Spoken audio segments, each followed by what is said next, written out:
white supremacy. That's the problem. This is a hoax. There's no evidence that white supremacists were responsible for what happened on January 6th. That's a lie. We have a moral obligation to admit the world's poor, they tell us, even if it makes our own country poorer and dirtier and more divided. Demographics.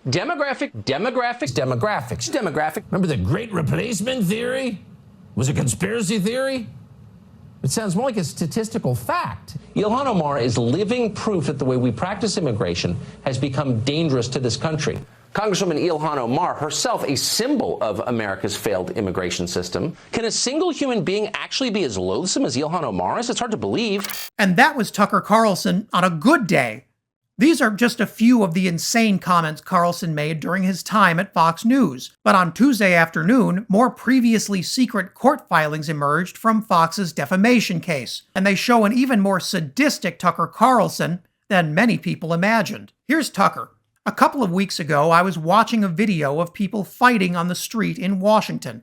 A group of Trump guys surrounded an Antifa kid and started pounding the living out of him. It was 3 against 1 at least. Jumping a guy like that is dishonorable, obviously. It's not how white men fight. Wait, what? Yet suddenly I found myself rooting for the mob against the man, hoping they'd hit him harder. Kill him. I really wanted them to hurt the kid. I could taste it. Then somewhere deep in my brain, an alarm went off. This isn't good for me. I'm becoming something I don't want to be. Let's pause right there for a second, because the one thing this shows is 2 things. First, Tucker is actually rooting for the murder of someone he disagrees with politically, and he seems to get quite a kick out of it. And second, Tucker knows what he's doing is wrong. He just doesn't care that much. And let's take just one more beat and go back to the beginning, when Tucker says that mob violence is, in his words, not how white men fight. So, in case you're confused, Tucker didn't believe the 2020 election was actually stolen, but he definitely seems to believe in right-wing race theory. Tucker loves to imagine himself as some modern-day Alexander Hamilton, a new founding father fighting a second war of independence against the libs. He believes there is some kind of honor in the brutality of MAGA political violence.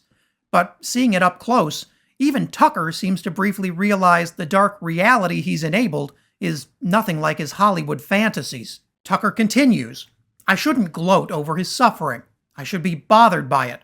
I should remember that somewhere, somebody probably loves this kid and would be crushed if he was killed." Should?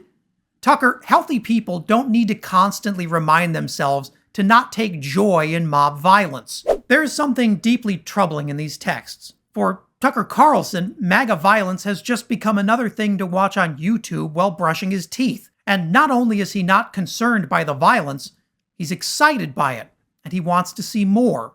For years, Tucker Carlson used the biggest platform in television to indoctrinate his followers into his mob violence fantasies. Now, Tucker would never be part of a violent mob, but he has no problem striking the match that leads to political violence in others. Now that he's been cut loose from Fox News, Tucker is already amping up the conspiracy talk to 11. Just look at this clip, apparently shot in Tucker's guest room, where Tuck shares his thoughts on, of all things, 9/11. If you go on TV tonight and say, I think the earth is flat, people will just laugh at you. They don't care if you think the earth is flat. It's not a threat to anyone. But if you say, like, what actually happened with Building 7? Like, that is weird, right? It doesn't, like, what is that? Right. If you were to say something like that on television, they'd flip out. They would flip out. You'd, like, lose your job over that. Why? It's my country.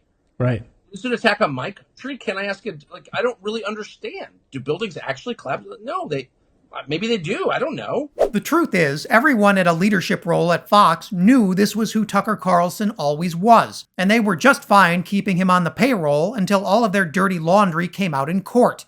Tucker's firing has nothing to do with ethics, and everything to do with protecting Fox's shareholders. And for the media networks that make up the far-right brain rot extended universe, Tucker's racism and love of violence isn't a problem, it's a bonus. Now those networks are scrambling over each other to make Tucker insane offers, including this one for an eye-watering $100 million over 5 years. Here's what our offer is. We're willing to make on record, I'll be tweeting this right after I'm done here, and it'll be on Twitter, it'll be on YouTube, it'll be on all over the place, $100 million 5-year offer, equity position in the company, a president position and a board seat to make decisions on what we want to do with docs, movies, specials, any other shows, and whatever else he wants to talk about. Podcast, show, all of it on OTT.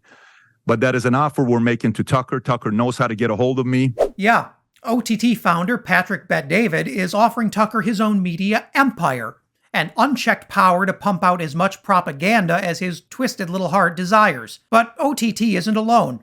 Election-denying pillowman Mike Lindell is also trying to score himself some Tucker. Take a look. You look at what Tucker and them, they can't say on those networks. And by the way, Brandon, I've reached out to both of them. I texted them both Dan Bongino and Tucker, and said, hey, you're welcome over here at Lindell TV at Frank's Speech. We would love to have them here as part of our team. Though I'll admit, it's unclear how Mike Lindell has been texting Tucker Carlson, since the FBI seized his cell phone as part of an ongoing investigation into, overthrowing democracy. Everything about Tucker Carlson should disqualify him from ever working in the media again. But unfortunately, hate speech pays really well. Enjoy the break while you can, because Tucker Carlson's special brand of bigotry could be coming back sooner than any of us want. And if you're in the mood for even more, check out this special report you don't want to miss. And as always, leave a comment below to let me know what I should cover next.